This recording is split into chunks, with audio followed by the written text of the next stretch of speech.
Hi everyone, welcome to part 2. Okay, so here's an example of what we were just looking at from one of Nimzowicz's own games, played against Tikolsti in Baden-Baden in 1925. Nimzowitsch, with black, is under pressure with both his queen sides on b7 here from the queen, and his center under pressure on d5. And although he doesn't have a passed pawn here on the king's side, he has a pawn majority, and he's trying to push forward his candidate passed pawn with f4. And he did this immediately. And the point of this and what we're looking at is that this clears the f5 square, so that after his opponent played g takes f4, Nimzowitsch can play g4, and after bishop g2, the out of play knight here on h6 can now spring into the open square with knight h f5, which is obviously a far better square, and it's putting some pressure on the white center. Tikolsti continued with queen b3, and play followed on from that with d takes c4, queen takes c4 with check, king h8, queen c3, and now h5, and black has good compensation for the pawn that he's given up here.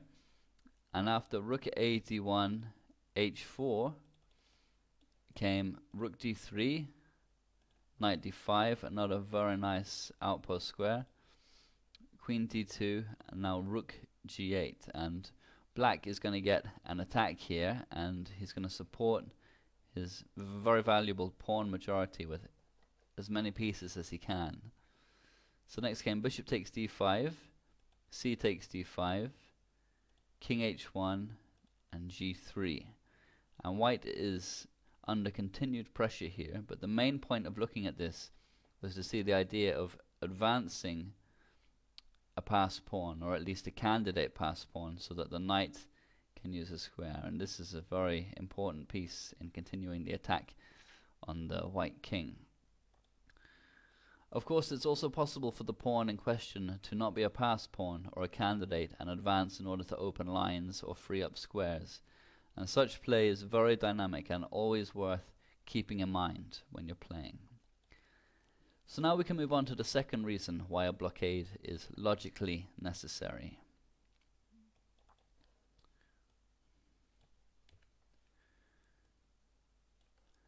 The second point Nimzowitsch had to make about the issue of the blockade concerned optimism in chess, amongst other things. He felt that in the long run, optimism was a deciding factor in many games. By saying this, he meant that it was of great value to develop within ourselves the gift of being happy with small advantages. A beginner, he wrote, was only happy when he could deliver mate or win his opponent's queen. The advanced player, on the other hand, is royally content when he sees even a hint of a pawn weakness in some corner of the board. Such optimism is the psychological basis for positional play. Through this optimism, we see the light at the end of the tunnel, regardless of the difficulties we may face. For example, in this position, there's no question that the passed e-pawn is an issue for whites, but the chink of light shining through the armor is the fact that the e3 knight, in blockading the pawn, need not fear a frontal attack from the rook.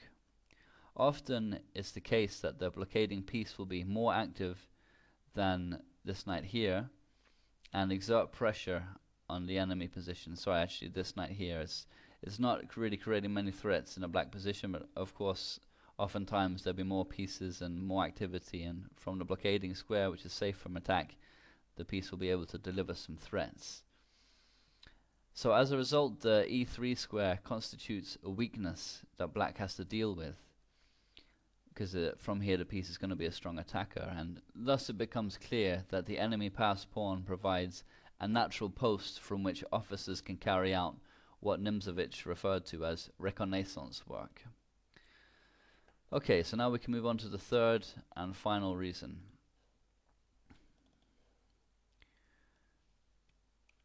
So Nimzowicz's final justification for the blockade is the fact that the crippling effect it creates is often not only local but spreads further into the opponent's position, sometimes rendering large areas of the board useless for maneuvering.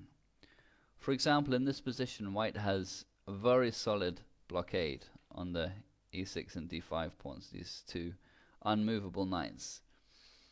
But in addition to that, the bishop and the rook are prisoners in their own camp, and despite being the exchange and a pawn down, white has winning chances here. He can meet a6 with b6 and b6 with a6 to keep these pieces tied down, and in the meantime black can't move his rook to a useful square until the bishop is developed, and the bishop can't go to d7. Obviously it's going to get taken by the knight, and if the king comes over to support the development of the bishop, then the h-pawn is going to queen. So as a result, this blockade completely cripples the black position, which is an extreme example of the idea that Nimzowitsch is talking about. He said that there was a certain duality in the innermost being of pawns. On one hand, they want to commit suicide in order to open lines and squares for their pieces. On the other, they hang on to life doggedly because they know they are needed not only in the endgame but also as defenders of key squares in the position.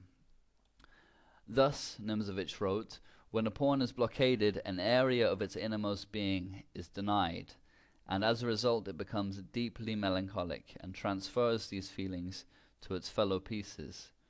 He adds that, on the other hand, a mobile central pawn is often the lifeblood of the whole position, and the restriction of the blood flow will undoubtedly affect the whole body.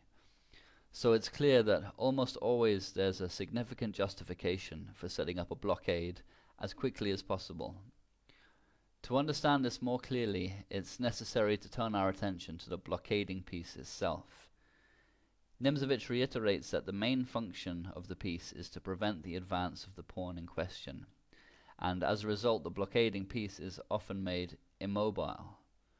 But he adds that sometimes it exhibits considerable activity if it can deliver threats from its post, and also if it has a degree of elasticity, i.e. it can leave its blockading square in appropriate circumstances if the journey looks promising, or if it can return in time to reblockade on the same square or a different one if the pawn in question has advanced, and finally if a different piece can take its place.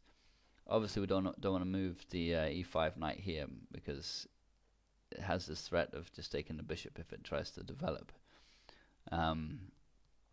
So it's a good example in this instance of the knight delivering threats in the black position, but also, as Nimzowitsch said, creating an absolutely crippling effect for all of the black pieces. So generally speaking, the elasticity of the blockade is lower if the enemy pawn is further advanced. For example, in this position,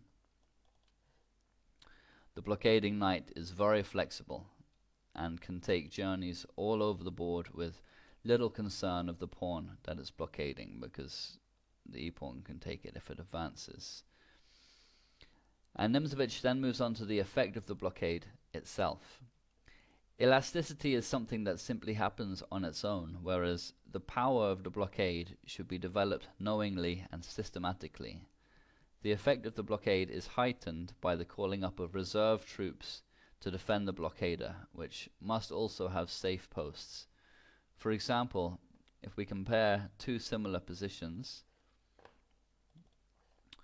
firstly this one, and the question here is whether or not the c6 rook is a strong blockader of this passed pawn. It's black to move, and the bishop, which is defending the rook, is attacked by the queen, and it's unwise for it to stay on the long diagonal because the queen is tactically strong, and so best then is bishop g6, where the rook is defending it. But now comes king b5, and if black has the idea of playing bishop e8 in order to maintain the blockade and try and prevent the passed pawn from advancing, he loses after queen e5 check simply. King d7, queen takes e8, king takes e8, king takes c6, and it's a winning endgame obviously for white. On the other hand, consider this position.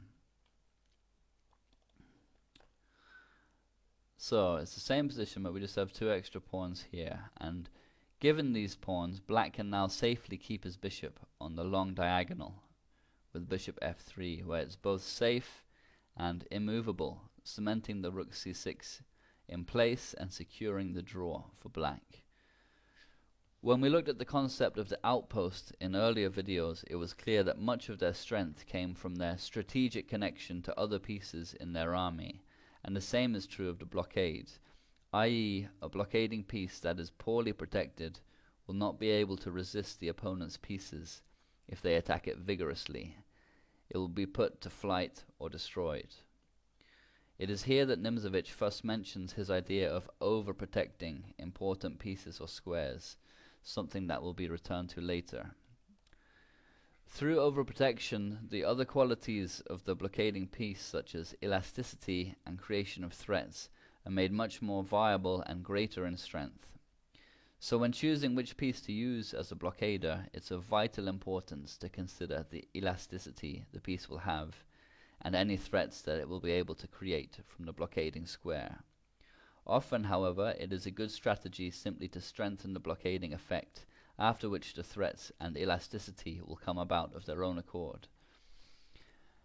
After this section, Nimzowitsch reiterates the fact that it should now be clear to the student that a piece is in no way demeaning itself by taking up the role of blockading an enemy pawn. He then moves on to the next section, which concerns the struggle against the blockading piece. Nimzowitsch points out that the blockader prevents attacking pieces from approaching within its attacking radius, and adds that, as a general rule, the lower in value the piece the better, of course excluding pawns. Naturally, the sensitive natures of the king and queen would not fit in well with the role of blockading, and similarly the rook would be uncomfortable if it can be attacked by the minor pieces. However, knights and bishops make ideal blockaders. Take for example the following position. Black is a bishop up for a pawn, and the bishop is blockading on a8 from where it's safe from the king, can't come to b7. However, white has the move, and if you want to try and spot it, then stop the video now. Rook b8 check is of course the move, and this forks the bishop, so rook f8 is forced. And now if white could intensify the pressure on the bishop, he could win it, but its attacking radius means that the king can't come to b7. However, now comes rook takes a8, and after rook takes a8, the rook takes over the role of blockading, but it's unable to keep the king out, and white is winning with king b7. Rook e8, for example, has to move. a8 queen, rook takes a8, king takes a8, and white is winning the endgame because he can flank the e6 pawn as follows. Say for example king g7, king b7, king g6, king c6, king g5, king d7, king g6, and king takes e6, and a simple win. However, had white deviated at the beginning, for example, instead of playing after rook b8, rook f8, if he'd played king b6, aiming to move in on the bishop, now would come bishop d5, king c7, and now say for example king f7, rook takes f8, king takes f8, and now king b8 in order to queen the pawn. Now comes king f7, pawn queens, bishop takes a8, king takes a8, and now king g6, and black is going to win the e5 pawn and the game. So obviously it requires some calculation, but the principle that we're looking at is the attacking radius of the blockading piece. And, you know, it's a simple illustration, but as I said, the principles are true when there are many more pieces on the board. The attacking side is ready to take on the blockade, but before he does so, he will force his opponent to install a different blockading piece. Only then, in Nimzowicz's words, do negotiations begin. And these start by attacking the blockading piece as vigorously as possible, with the defending side bringing up reserves in order to defend the blockading piece. Then, as we saw in previous chapters, the attacking side should set about thinning out the ranks of the defenders, if indeed that's possible, through exchanging, chasing them away, or occupying them in some other way. Once the blockade is broken down, the passed pawn and lifeblood of the position can advance. Okay, so now we'll move on to the next section, which is frontal attack by a king on an isolated pawn. So, in this position, white has a simple and easily winning endgame. If you want to try and figure out the correct approach, then stop the video now. The creation of a passed pawn through h3, f3, and g4 will not work because the king will be left behind his pawns. In such positions, the king should always lead the charge if he can, because he needs to support the advance of the pawn. He has to be in front of the pawns. So here there are several good moves, but something like king f3 is best. Play might continue king g7, now king f4. White attacks the pawn frontally, and so let's say black defends with king f6, and now comes h4, preventing this pawn from moving and putting black in zugzwang. And this is the first stage of the flanking maneuver, because black now must allow white's king decisive entry to his position through either e5 or g5. For example, if king g6, now king e5, white attacks the pawn from the side, and this is the flanking part. It's moved from frontal to flanking, and you know, this is decisive. Black has no way now to hold the pawn, and is just going to lose the end games. 3 against 1, a simple win. So another instructive example is as follows. Again, it's white to play, and he has a winning endgame. If you'd like to find a move, then stop the video now. The point here is that white should target the f6 pawn. So the correct way to go about it is, first of all, with king g6. And now comes king e5 in order to defend it, but white can now sacrifice a pawn in order to gain a winning tempo with a6. And this of course forces b takes a6, and now comes a5. And the black king must now move away from the defense of the f6 pawn, after which white is easily winning. For example, king d6, king takes f6, and the f pawn queens. And in both examples, a 3-stage process occurs, with the king attacking the enemy pawn from the front, flanking the opponent king, and winning the pawn. And a similar thing happens even if it's a square that we're trying to win. For example, in this position, there's only one winning move for white. If you want to try and spot it, then stop the video now. The first task for white here is to get his king to b5, because if he does that, then he'll be able to support the promotion of the pawn.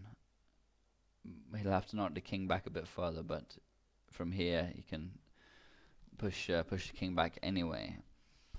So the correct move, of course, is king b4, and this attacks the b5 square frontally. So now the black king is forced to allow the white king access to b5. For example, say king a6. If instead king c6, king a5, and he's getting to b5 on the next move, king c5 is obviously losing because the pawn just marches. So king a6 and say king c5, and now the square is flanked from the side. And after king b7 comes king b5, and it's important to note if instead king a5, b4 check, king a6, now king c6, and well, king a7 is forced, and now b5, and a simple win. After king b8, the king goes to b6, and then the black king has to give way. Is to move to one of these squares.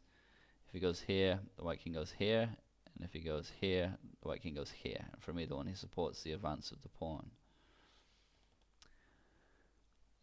So yeah, after king c5,